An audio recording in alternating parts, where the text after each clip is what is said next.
로마 교회가 이방인과 이스라엘, 이방인과 유대인, 이 교회 안에 이렇게 이제 구성원으로, 교인으로 있다는 것을 잘 알았습니다. 그래서 이방인 그룹과 그다음에 로마인 그룹에게 적절하게 기독교의 그 교리, 기독교의 핵심, 그런 신구약 전체의 하나님의 그 구속의 그 말씀을 이제 가르쳐야 되는데, 이방인과 로마인을 좀 구분할 필요가 있었던 거예요.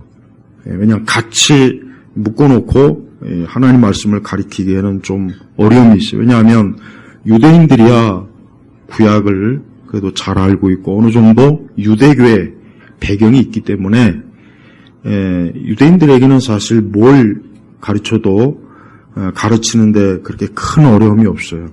그러나 이방인들은 아니죠. 이방인들은 말 그대로 오랜 동안 막 그 다신교에 그 깊이 빠져 있었으니 얼마나 저들을 어떻게 해야 창조주 하나님으로부터 해서 예수 그리스도께로 저들을 이끌까 하는 그 좀 차이가 있단 말이에요.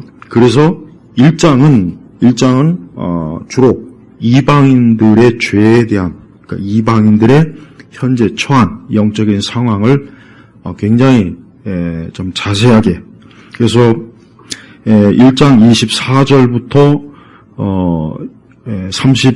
32절까지가 대체로 이방인들이 보편적으로 짓는 죄를 하나하나 아주 조목조목 바울이 지적한 거예요. 그러니까 이방인들은 하나님 앞에서 자기들이 어떤 죄를 짓고 악을 행하는 데 있어서 사실 어떻게 보면 부끄러움도 없고 수치심도 없고, 또 저들은 어떤 다신교의 문화에 오래 이제 빠져 있다 보니까 그 시대의 문화와 어떤 풍습, 관습에 굉장히 깊이 물들어 있는 그러한 실정이에요. 그래서 바울은 적어도 교회 안에 있는 이방인들에게 있어서 그들이 그들이 신앙을 갖기 이전에 그런 인간의 보편적인 죄악의 추악함, 악함, 또 하나님의 심판의 명확성에 대해서 잘 지적했습니다. 그러면 이제 그와 같은 것을 듣는 유대인으로서는 자칫하면 어때요? 우월감이 있겠죠. 야, 이방인들은 저래서 안 된다. 이방인들은 유일신이 아닌 다신교를 믿고 저렇게 참 엉망진창이었구나 하고 얼마나 또 교만할 수가 있단 말이에요. 그러니까 2장에 들어가면은 굉장히 바울이 혹독하게 유대인들의 그 죄에 대해서 아주 단호하게 지적해요. 그러니까 바울 자신도 유대인이고 또 랍비 교육을 받았기 때문에 바울로서는 유대인들을 너무 잘 알죠. 너무 잘 알고 바울 자신도 예수님 믿기 이전에 자신의 영적인 상태와 또 하나님을 잘못 섬기고 또 잘못된 그런 율법주의, 거기에 얼마나 잘 알겠습니까? 그러니까 로마서 2장을 읽어보면은 어느 유대인도 반박을 할 수가 없어요. 절대 못해요. 왜냐? 조목조목 바울 자신이 어때요? 그 유대교의 가장 큰 문제, 본질, 그런 것들을 잘 알고 있는 거예요. 그래서 2장 1절부터 29절까지는 오직 그 로마 교회 안에는 유대인들에게 주시는 하나님의 말씀이에요. 그러면서 바울이 뭐라 그러냐? 결국은 그 유대인들에게 너희들이 보니까 조상적부터 하나님을 믿고 율법도 알고 또 제사와 그런 하나님께로부터 굉장히 너희가 참 많은 은혜와 참 이방인들과는 다른 그런 엄청난 참 혜택을 입었지만 오히려 그것이 너희들 하여금 더 자칫하면 하나님 앞에 큰 죄를 짓는 그러한 지금 상황이 돼버리고 있다 하는 것을 지금 말하는 거예요. 그래서 9절에 보면은 악을 행하는 모든 사람의 혼에게 환난과 고통이 있을 것이니 첫째는 유대인이고 또한 헬라인에게이며, 그러니까 하나님은 뭐 유대인이건 뭐 여기서 헬라인이라고 하는 것은 그냥 이방인을 총칭하는 거예요. 그러니까 우리 시대의 기준을 볼 때는 모든 민족과 모든 종족을 다 일컬으면 그냥 다 헬라인이라고 보면 되는 거예요. 그래서 어쨌든 하나님은 뭐 유대인이라고 해서 더 하나님께서 그들에게 어떤 특혜를 주거나 그들이 어떤 죄를 졌을 때 너는 유대인이니까 너가 죄를 져도 좀 내가 디스카운트 해줄게, 좀 봐줄게, 이게 아니라는 거예요.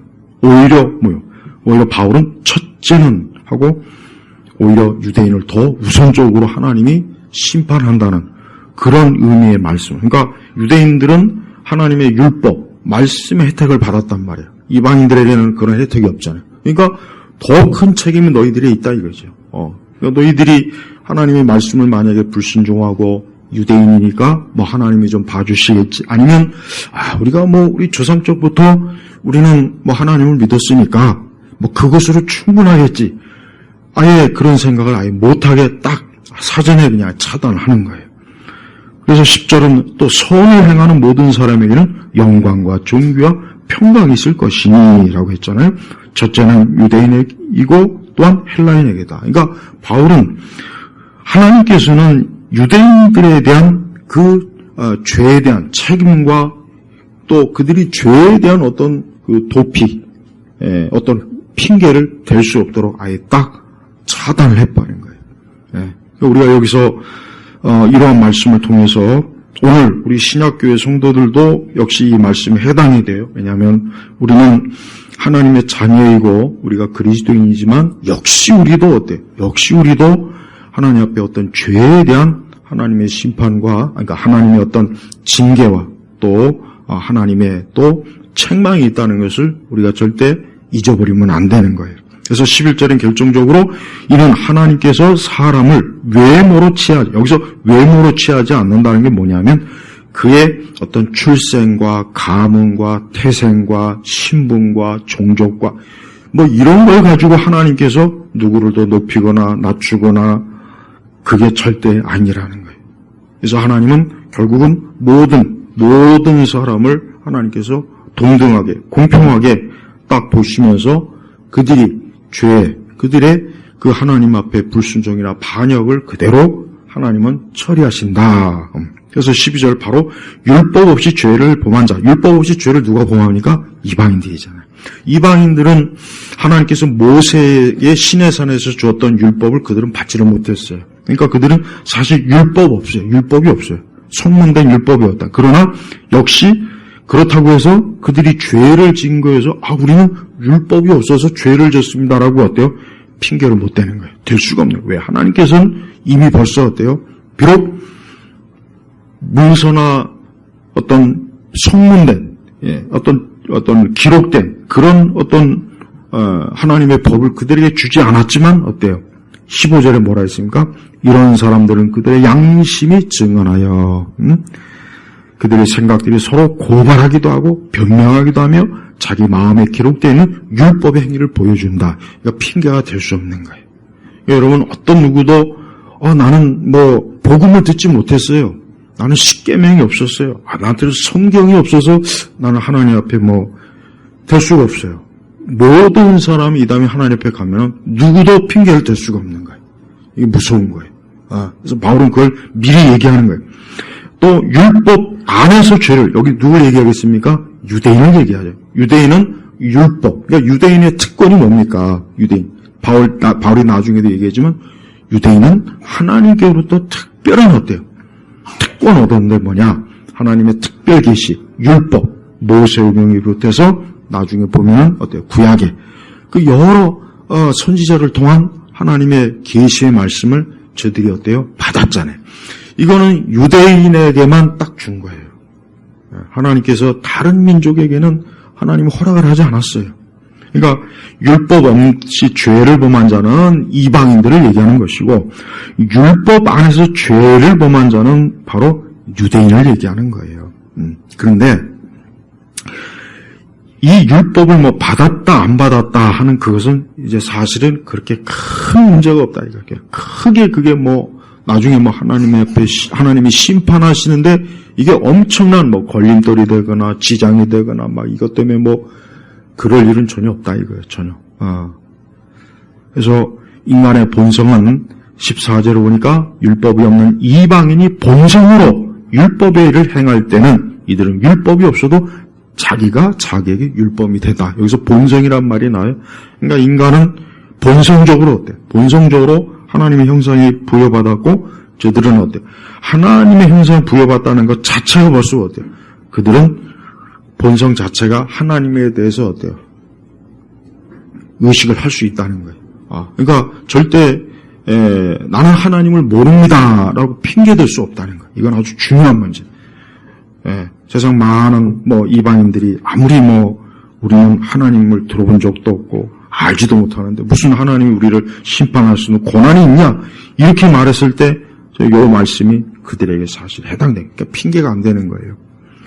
그러면서 16절에 보면은 이런 일은 내가 전한 복음대로 하나님께서 그리스도 예수님으로 말미암아 사람들의 은밀한 것을 심판하시는 그날에 있을 것이다. 지난 시간에 제가 좀 이 부분을 여러 번 얘기했죠. 그리스도 예수님으로 말미암아 사람들의 은밀한 것을 심판하시는 그날에 있을 것이다. 여기서 심판하시는 그날, 이 날이 어떤 날입니까? 하나님께서 인류의 죄악을 심판하시는 결정적인 날이에요. 그래서 이 날은 정해진 날입니다. 그리고 이 날은 모든 사람에게 결국은 이 날은 다 어때요? 닥칠 날이란 말이에요. 지금 현재 이 땅을 살고 있는 사람, 이미 이전에 이 세상을 거쳤던 사람, 혹 앞으로 올 사람도 마찬가지. 앞세대. 그 사람들 전부 다 공통적으로 뭡니까?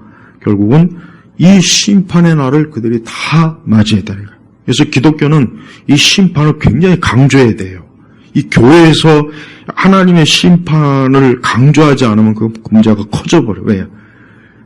하나님께서 궁극적으로 하시는, 인류에게 하시는 가장 결정적인 뭡니까? 심판이잖아요, 심판. 하나님께서 왜 심판하십니까? 그것을 통해서 하나님의 의로움을 결국은 어때요?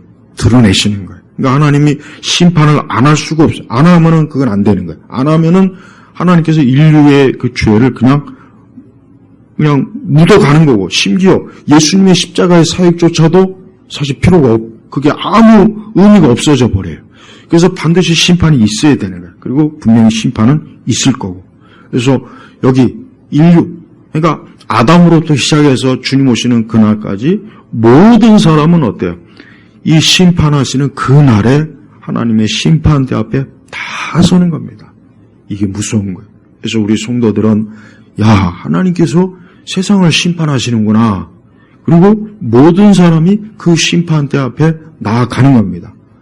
그때 하나님 믿지 않는 사람은 다 그 하나님 믿지 않는 그 죄, 그게 그들에게 있어서 그들을 멸망으로 이끄는 것이고, 우리 믿는 성도들은 하나님의 아들 예수 그리스도를 믿음으로 하나님을 믿은 자로서, 하나님의 자녀로서 이제 우리는 하나님 앞에 나아갈 수가 있는 거예요.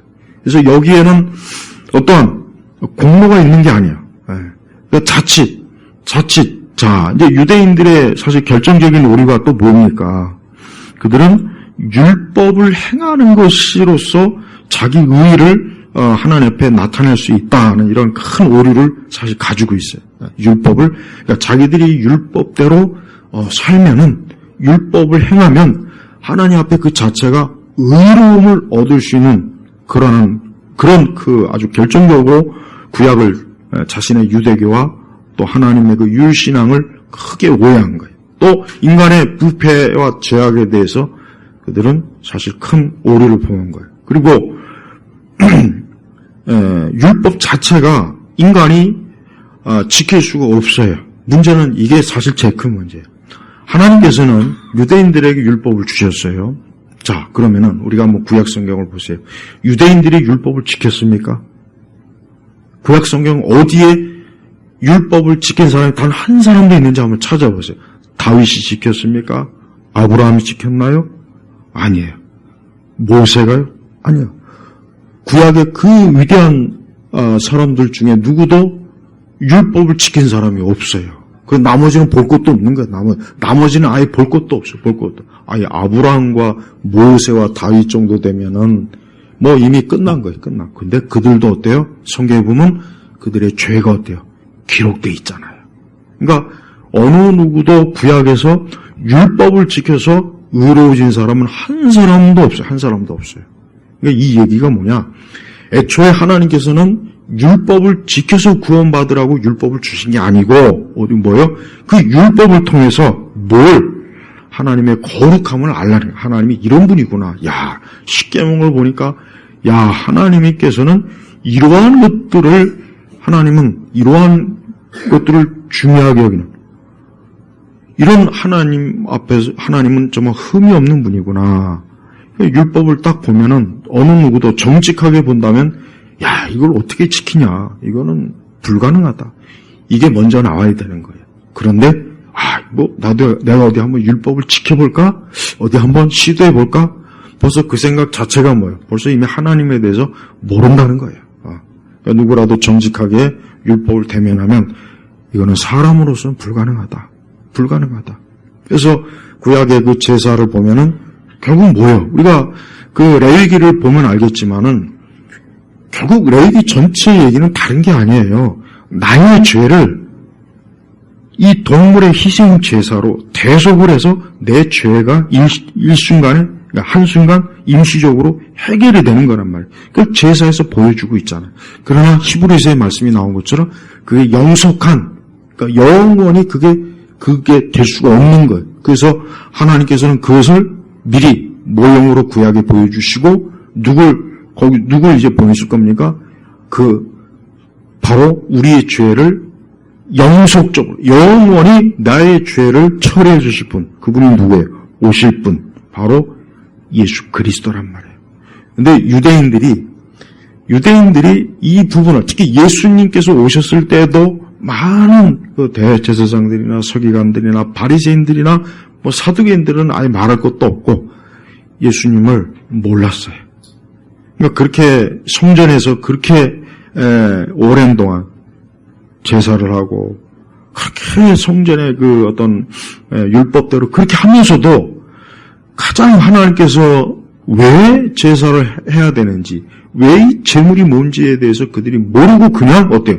그냥 그 제사하는 것 자체 행위에 만족한 거예요. 그러니까 우리는 성전이 있고 제사를 하니까 우리 유대인은 뭐 이것으로 이제는 뭐 됐어. 이제 이것으로 우리는 저 이방인들하고는 차원이 달라. 이것으로 하나님이 우리를 건져주시고 우리가 의로워진 거야 라는 그런 생각을 했던 거예요. 근데 그게 심각한 오류라는 것을 예수님이 얼마나 많이 말씀하지 않았습니까? 근데 그 부분에 대해서 여전히 그것을 깨닫고 믿은 사람도 있지만 깨닫지 못하고 믿지 않는 사람들도 굉장히 많았던 거예요. 그래서 바울은 다시 한번 그 율법주의에 대해서 얘기하고, 그래서 17절부터 이제 뭐라 해야 됩니까? 내가 스스로 유대인이라고 하고 율법을 의지하고 하나님을 자랑하며 율법의 가르침을 받아 하나님의 뜻을 알고 지극히 선한 것을 분별하며, 또한 너는 눈먼 자의 인도자이고 어둠 속에 있는 자의 빛이며 어리석은 자의 교사이고 어린아이의 선생이라고 스스로 믿고 있다. 이는 내가 지식과 진리의 구체적 표현을 율법 안에 가지고 있기 때문이다. 자, 여기서 이제 유대인의 특권을 하나하나 나요. 유대인은 뭐냐? 지식과 진리의 구체적인 표현. 여기서 지식은 뭘 말하냐면 율법을 얘기하는 거예요. 그 다음에 진리의 구체적 표현이 뭐냐? 바로 제사 행위. 그러니까 이 두 가지를 유대인은 가지고 있는 거예요. 이방인에게는 하나님께서 주지 않으셨던 엄청난 영적인 특권을 줬는데, 근데 21절에 뭐라 했습니까? 보세요. 그런데 이제 여기서 그런데 그렇게 너가 많은 혜택을 얻었지만 하나님께서 너에게 영적인 엄청난 혜택을 베풀었는데, 그런데 이게 지금 결정적인 문장의 전환이 되는 거예요. 뭐냐? 다른 사람을 가르치는 내가 너 자신을 가르치지 않느냐? 도둑질하지 말라고 선포하는 내가 도둑질하느냐? 간음하지 말라고 말하는 내가 간음하느냐? 우상을 혐오하는 내가 신전의 물건을 훔치느냐? 율법을 자랑하는 내가 율법을 범하여 하나님을 욕되게 하느냐? 기록된 바와 같이 하나님의 이름이 너희 때문에 이방인 가운데서 모독을 받는다 하였다. 자, 이 말씀을 근거로 해서 뭘 할 수 있냐면 유대인들이 로마서 1장 24절부터 32절까지 이방인들이나 유대인들이나 다를 바가 없다. 그 얘기를 하는 거예요. 그러니까 한마디로 유대인이라고 해서 자랑할 만한 게 너희가 자랑할 수가 없다. 너희들도 이방인과 똑같지 않느냐. 너희가 유대인이라고 해서 이방인들을 손가락질할 수 있겠냐 이거예요. 너희 자신도 이방인들과 똑같이 하나님 앞에서 참 합당하지 못한 죄를 짓고 있는데 너에게 도대체 너희가 유대인이라는 게 그게 무슨 자랑일 것이며 그게 무슨 특권이 될 것이냐라고 바울이 어때요? 반문하는 거예요. 되묻는 거예요. 그러니까 유대인들은 바울의 이와 같은 그 지적을, 이와 같은 죄의 책망을 들으면서 분명히 그 양심 속에 뭐예요? 그렇지. 우리가 겉으로는 유대인이요. 우리에게는 율법도 있고, 그 다음에 예루살렘 성전도 있고, 우리는 주기적으로 율법대로 제사도 드리고, 그렇게 랍비를 통해서 말씀도 배우고, 근데 우리 유대인들도 뭐 한다고요? 도둑질도 하고, 간음도 하고, 그들도 어때요? 하나님 앞에서, 참 하나님에 합당하지 못한 죄를 이방인들과 전혀 다를 바가 없는 거예요. 그러니까, 그걸 본 이방인들이, 저 사람들은 유대인 아니냐? 저 사람들 유대인이라고 해서 굉장히, 우리 이방인을 개처럼 여기고, 인간 취급도 안 하는 저 사람들이, 우리와 똑같이 죄 짓네? 우리와 똑같이 간음하고, 도적질하고, 우상을 숭배하고, 그러니까 사람들이 뭐라고 했습니까? 하나님을 모독하는 거예요. 하나님을 비웃는 거예요. 저들이 믿는 하나님. 저 유대인이라고 하지만, 저들도 우리하고 하나도 다를 바가 없네. 유대인이라고 해서 특별히 더 나을 것도 없네. 라고 하는 이런 손가락질을 받는 거예요. 그게 바로 뭐예요? 하나님의 이름이 너희 때문에, 여기서 누굴 말하는 겁니까? 이방인이에요, 이방인. 유대인. 너희 때문에, 그러니까, 유대인 때문에, 정확하게, 이방인 가운데서 모독을 받는다. 그러니까 하나님 욕을 먹는다. 그러니까, 바울은, 자기가 유대인이기 때문에 유대인의 그 습성과 그 생각과 그들의 그 성향을 너무 잘 알아요. 엄청나게 잘 압니다. 그러니까 이방인에 대한 지적보다 유대인에 대한 지적을 바울은 더 잘할 수가 있어요. 그래서 지금 그대로 하고 있잖아요. 그래서 25절에 저들이 자랑하는 거 하나를 지금 딱 꼬집고 있어요. 뭘 자랑합니까? 할례. 유대인의 표시가 뭐예요? 할례. 히틀러가 어떻게 유대인과 이방인을 구분했겠습니까? 할례로 구분한 거예요. 할례 받으면 이놈은 유대인이구나. 겉버섯하고는 구분하기 힘들어요. 2대, 3대 몇 대째 독일에 살았기 때문에 겉모습 갖고는 유대인인지 아닌지 몰라요. 그러면 어떻게? 할례 받으면 딱 유대인이거든. 그러니까 히틀러가 2차 대전 때 그 유대인을 딱 솎아가지고 어떻게 가스실로 보냈냐?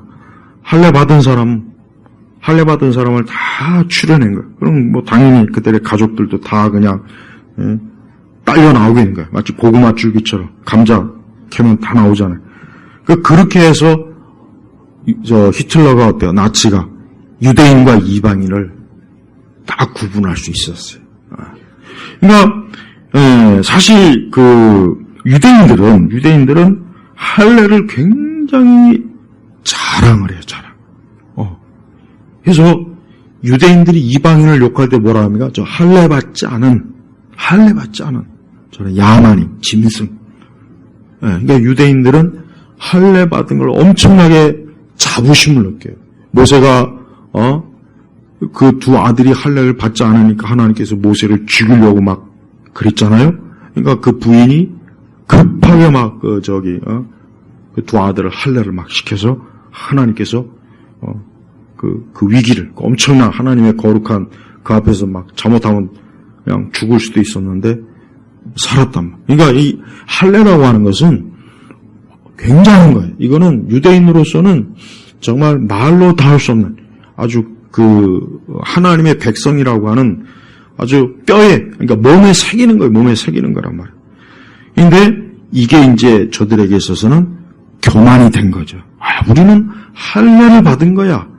야, 너희는 할례 받지 못했잖아. 야, 우리는 하나님께부터 딱 선택받은 선민이야. 라고 하는 게 뭡니까? 이게 할례라고, 할례.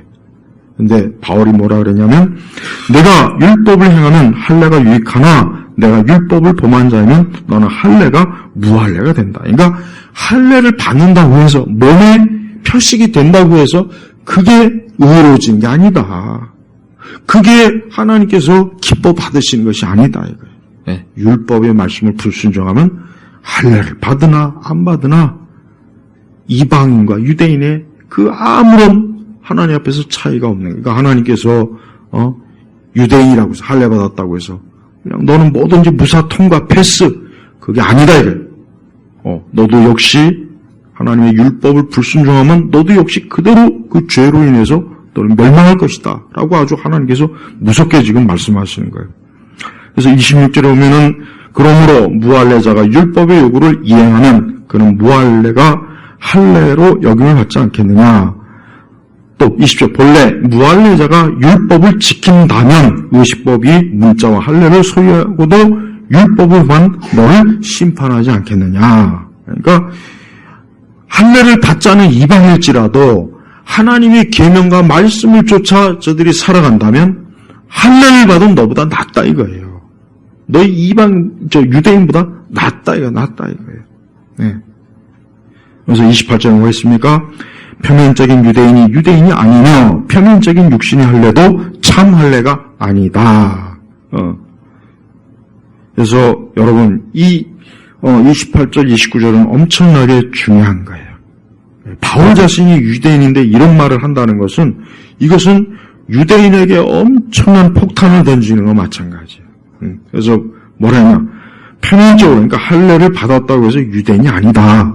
진짜 유대인은 뭐냐 29절에 오직 내면적인 유대인이 유대인이며 의식법의 문자에 의해서가 아니라 성령에 의해서 뭐예요? 마음에 받은 할례가 참 할례이다. 마음에 받은 할례가 이건 뭡니까 이게? 중생과 거듭남이라는 거예요. 성령으로 중생하고 거듭나야 그가 진짜 참 유대인, 참 하나님의 백성, 참 거룩한 주의 자녀다 이겁니다. 그래서 이런 사람은 사람에게서가 아니라 하나님께로부터 칭찬을 받는다. 여러분 바울은 이제 더 이상 유대인과 이방인의 구분을 안 하는 거예요. 이제 더 이상 유대인이다, 이방인이다는 구분할 필요가 없다 이거예요. 중요한 건 뭐냐? 중요한 건 성령으로. 그래서 29절에 뭐라 했습니까? 성령에 의해서. 예수님께서 뭐라 했습니까? 물과 성령으로 나지 아니하면 하나님 나라를 볼 수 없다. 그러니까 예수님께서는 어느 누구도 거듭나지 않으면 안 돼요. 그래서 거듭난다는 건 뭡니까? 그냥 표면적인 변화가 아니에요. 진짜 그 마음, 그 심령이 하나님의 성령, 거룩한 주의 영으로 인하여 그가 어때요? 참 하나님의 자녀가 됐을 때, 의로워졌을 때 이제 그 사람이 진짜 하나님의 자녀가 되는 거예요. 그래서 이런 사람은 뭐예요? 사람에게서가 아니라 하나님께로부터 칭찬을 받는다. 그러니까 하나님은 유대인이라고 해서 육신적 유대인이니까 그냥 무조건 그래 너는 내가 선민이야. 넌 아브라함의 자손이야. 그러니까 무조건 하나님이 막 사랑하고 그를 축복하는 게 아니라 그가 어때요? 진짜 성령으로 거듭났을 때 너야말로 참으로 어때요? 내 자녀다. 내 백성이다. 이 뜻이 되는 거예요. 사실 여러분 로마서 2장은 유대인의 입장에서는 사실 굉장히 귀에 거슬리는 말이에요. 유대인의 입장에서는 굉장히 좀 좀 꺼려지고 기분 나쁘고 뭔가 모르게 아주 참 부자연스러운 아직 불쾌한 마치 그런 우리를 유대인을 굉장히 모독하는 사실 그 말씀이 엄밀히 얘기하면 하지만 하나님께서는 명확하고 분명하게 어때요? 유대인들에게도 경고하는 거예요. 네가 유대인이라고 해서 너가 아브라함의 자손이라고 해서 네가 그것으로 인해서 자동적으로 하나님의 심판도 받지 않고 또 그것으로 스스로 의로워져서 너가 하나님의 자녀가 되는 거 아니라는 것을 여기서 명확하게 경고한 거예요. 여기서 우리가 율법주의의 중요한 문제를 우리가 알아야 되겠습니다. 많은 기독교인들이, 교회를 다니는 많은 사람들이 오늘 이 28절, 29절의 말씀을 유심히 적용을 해야 돼요. 왜 그렇습니까? 많은 기독교인들이 성령으로 거듭나지 않고 그냥 어때요? 그냥 교회를 나온다. 내가 교회 회원이다. 나 오랜 동안 교회를 내가 출석했다. 우리 부모님 때부터 교회를 다녔다. 어떤 기독교적인 그런 외적인 걸 가지고 자기가 나는 하나님의 자녀라라고 생각하는 사람들이 많아요. 그건 잘못된 거예요. 또 우리가 어떠한 유대인들이 아무리 율법의 모든 조항을 다 외우고 암기하고 그 조항을 다 머리에 속에 담았다고 해서 그게 그들을 어때요? 하나님의 자녀로 만들어주는 건 아니에요. 똑같아요. 마찬가지예요. 기독교의 지식이 있다고 해서 말씀에 내가 말씀을 알고 교리를 안다고 해서 내가 하나님의 자녀가 되는 게 아니에요. 이 부분을 그렇게 얘기해도 이해를 못하는 사람이 굉장히 많습니다. 나는 올바른 교리를 배우고 있어. 나는 소일이 문답도 하이델베르그도. 그래서 개혁교회는 율법주의자가 많아요. 나 아주 콕 집어넣고 얘기하는데 개혁교회. 차라리 은사주의나 이런 복음주의 교회들이 덜해요. 개혁교회들. 우리는 정통 교리를 배우고 우리는 청교도의 개뿔 무슨 청교도의 청교도네. 그러니까 나는 내가 보면은 무슨 청교도 개혁주의. 난 딱 보면 그냥 율법주의라고 나는 확 그냥 단정을 해버려요. 난 그 생각이 자꾸 드는 거예요. 그게 자랑할 게 아니에요.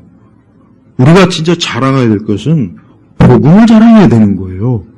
우리가 우리는 교리를 열심히 배웁니다. 우리는 청교도 개혁주의입니다. 청교도 개혁주의 간판 달고서 자꾸 그러는데 그게 율법주의입니다. 그게 율법주의라고. 근데 그 사람들은 그걸 모르더만. 자기네들은 그 자체가 굉장히 자부심을 느껴요. 성경은 오늘 말씀에 그랬잖아요. 29절은 뭐라 그랬습니까?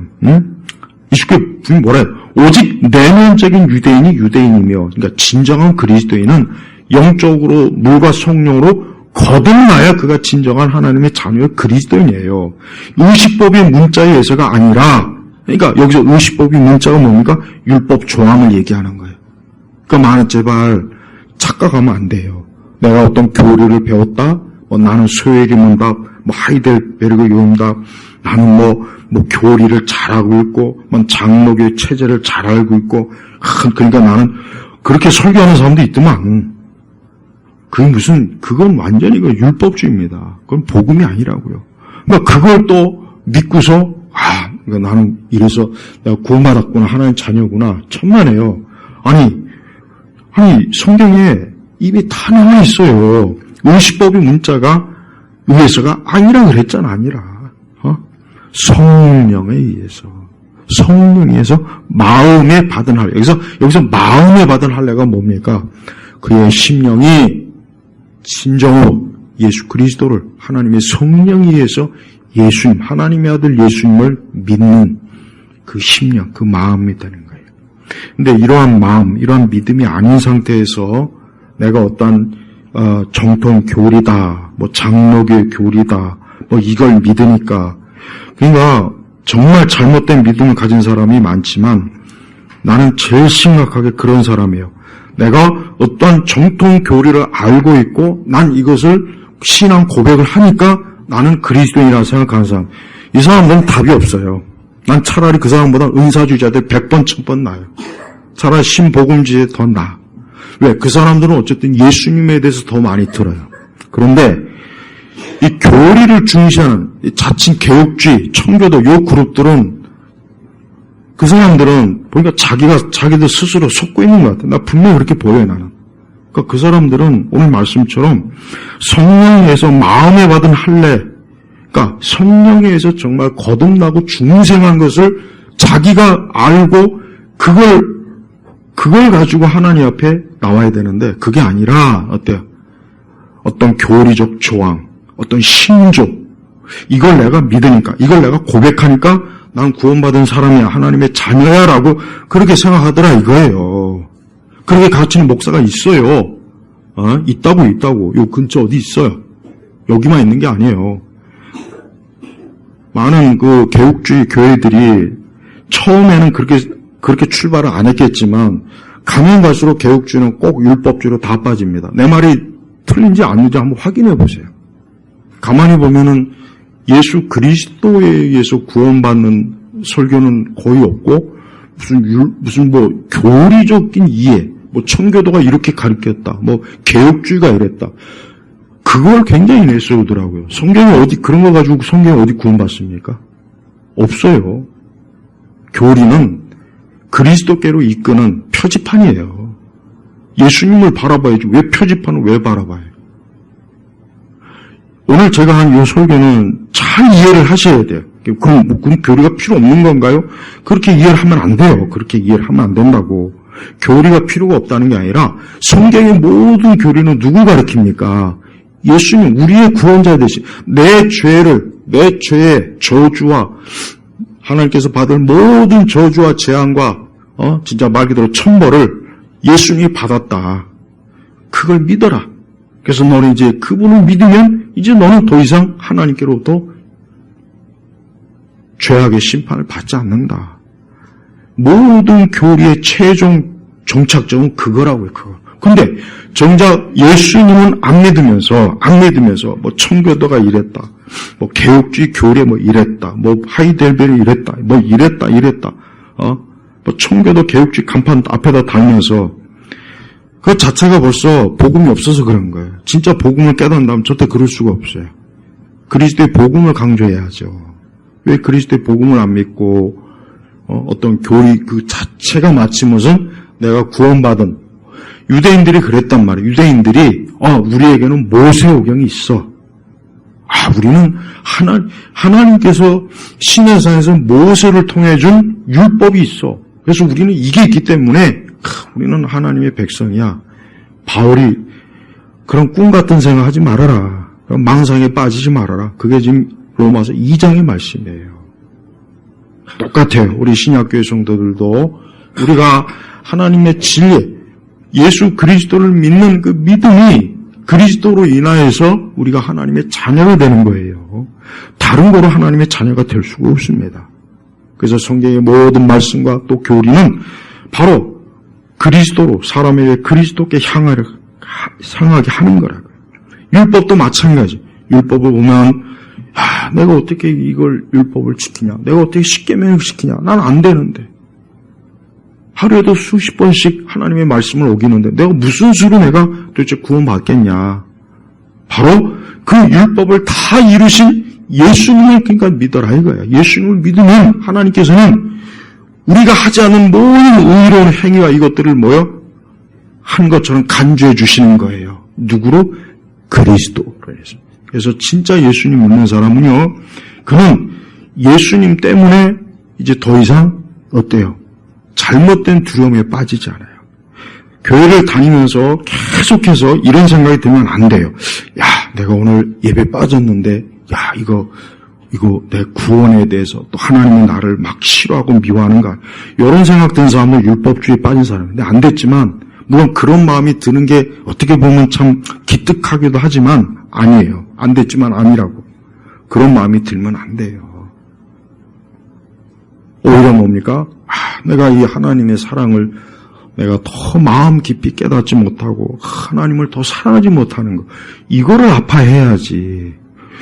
나 오늘 예배 빠졌는데 헌금을 안 드렸는데 야, 이거 크네. 이거 하나님께서 나 이거 때문에 두들겨 패는 거 아니야? 이거 혹시 무슨 저주가 임하는 거 아니야? 이거 또 차 몰고 가다 또 어디에서 쾅 부딪히는 거 아니야? 그리고 교회를 다녀도 자유함 속에, 갈라디아서 나왔잖아요. 자유함 속에 다녀야 되는데 뭔가 계속 위협을 주는 거야. 당신 교회 안 나오면 죄 짓는 거야. 큰 게 막 계속 위협을 주니까 공포심에서 벌벌벌벌 떠면서. 그건 신앙이 아닙니다. 근데 그렇게 하면은 더 좋아해요. 인간의 본성은요, 율법주의로 나갈 때 더 종교는 번성하게 돼 있습니다. 이게 참 묘한 거예요. 왜? 인간은 죽어도 자기 의를 가지고 의로워지려고 하는 거예요. 그래서 교회는 율법주의를 하면은 교회가 오히려 더 숫자적으로 부흥합니다. 이건 사실이에요. 이게 진짜 복음을 통해서 교회에 오고 하나님 믿어야 되고 그래야 되는데 율법주의. 근데 자기들은 그게 율법주의를 모르고 있어요. 자기들은 굉장히 정확하게 잘 믿는데 근데 율법주의라고.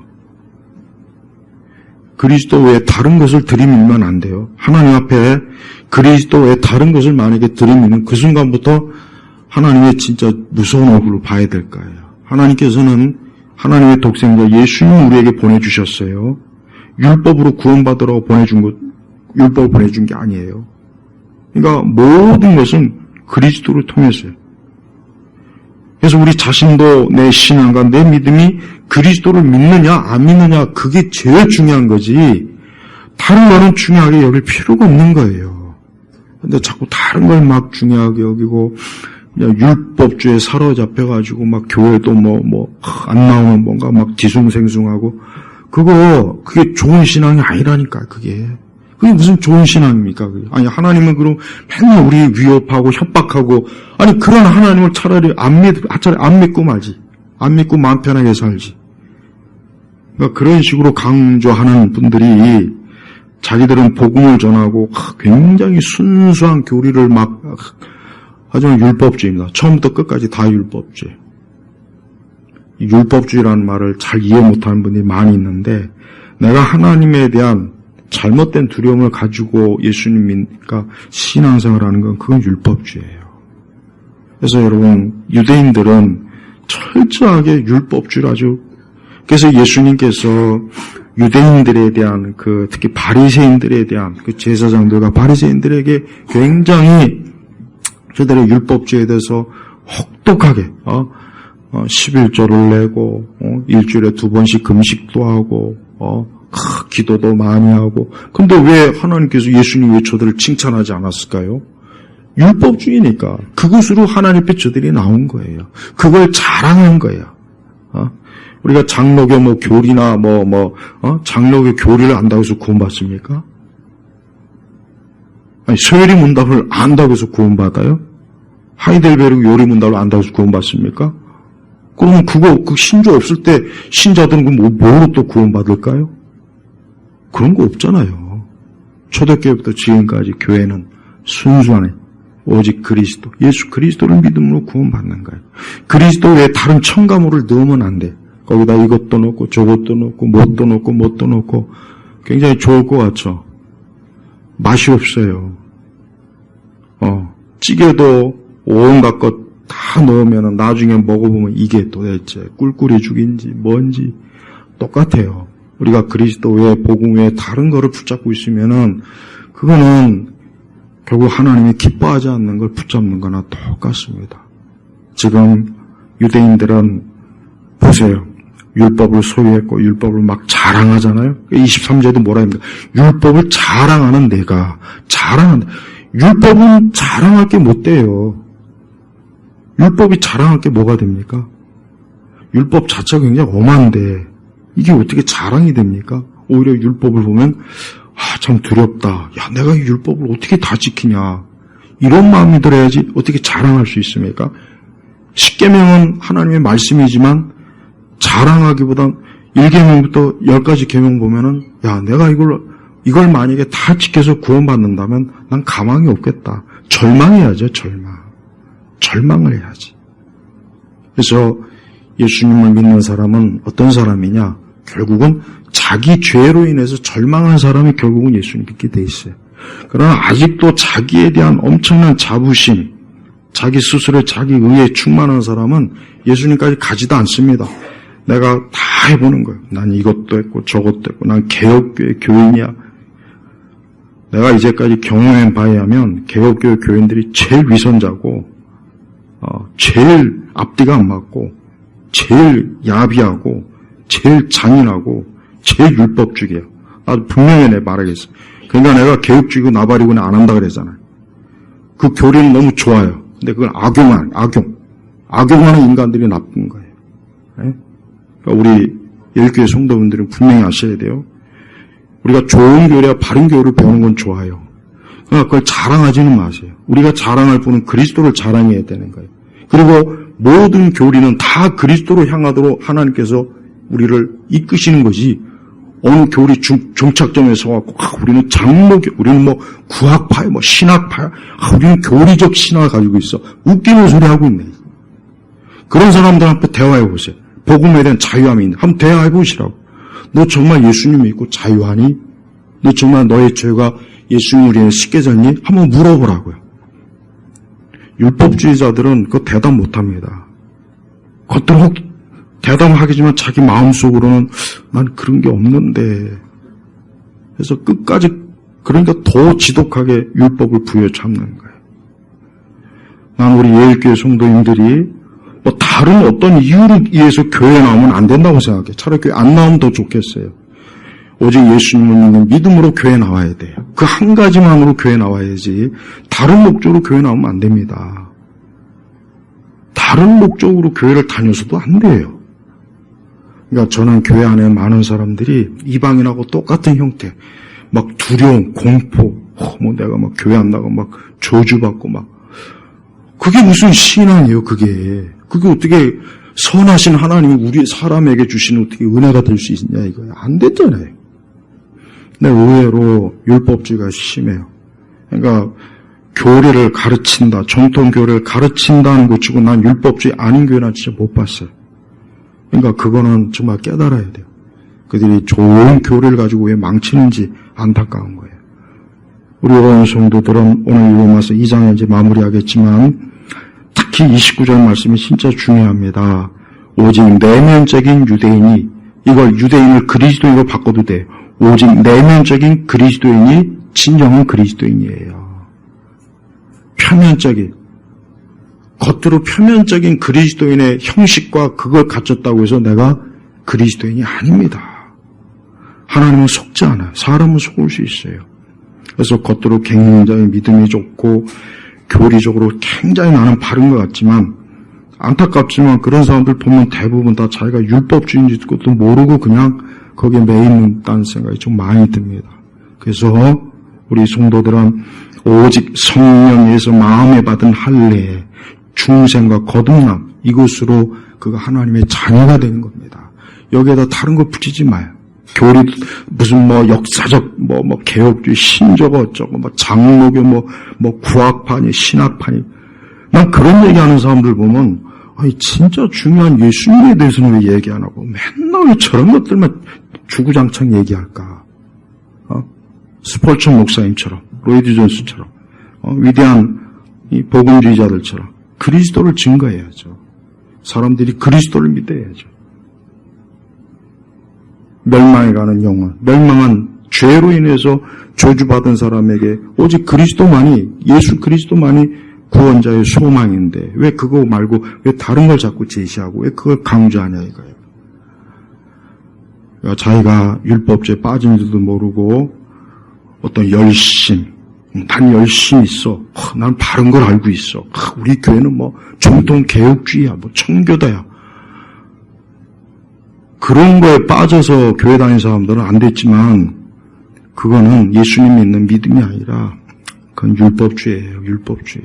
그러니까 율법주의는 좀 알고나 좀 신앙생활 하라는 거예요.